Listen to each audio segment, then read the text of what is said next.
So guys, সবাই কেমন আছেন? আপনাদের দোয়া ভালোবাসা, আমিও ভালো আছি।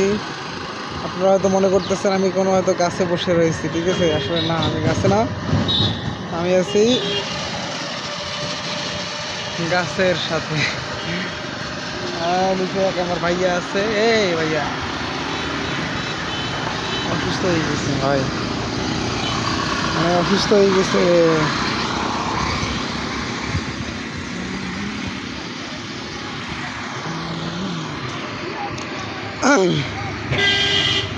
সবাই তো মনে করে যে এই কাজগুলো যারা করে হয়তো তাদের বেতন অনেক ভালো টাকা মাইনে পায় এরা, কিন্তু আসলে তা না ভাই, বুঝছেন? আমাদের যে বেতন, ঠিক আছে, যারা রাজমিস্ত্রি কাজ করে, কাঠের কাজ করে, মানে বিভিন্ন রকম মানে শ্রমিক আছে, ঠিক আছে?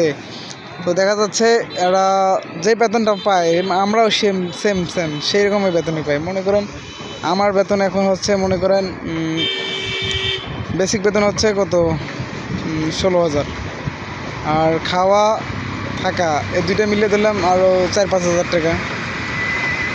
তাহলে পড়তেছে আপনার কত, 21-22 হাজার টাকা বেতন পাচ্ছি, ঠিক আছে? নর্মালি মানে একটা নর্মালি শ্রমিক 20-25 হাজার টাকা মাসে ইনকাম করে নর্মালি। তা আমরাও সেরকম, কিন্তু মাঝখান দিয়ে আমরা যে রিস্কটা নেই, মানে রিস্কে কাজ করতেছি, কখন কোন দুর্ঘটনা ঘটে বলা যায় না, ঠিক আছে? মানে এখান থেকে দেখা যাচ্ছে হাই ভোল্টেজ লাইন, ঠিক আছে? তো আমাদের কোনো মানে অভিযোগ নাই, ঠিক আছে? আর দ্বিতীয় কথা হচ্ছে আমরাও চাইলে আন্দোলন করতে পারি না তা না, করতে পারি, ঠিক আছে? কিন্তু করে লাভ হবে কি, আমাদের লস। যেমন পল্লী বিদ্যুতের যারা লাইনম্যান ছিল, এরা তো আরবি অফিসে করছিল, আন্দোলন করছিল, কয়েকবার আন্দোলন করছে এরা। তো এরা এখন আপাতত মোটামুটি এদের ভালো একটা পজিশনে চলে গেছে এরা। যেমন এদের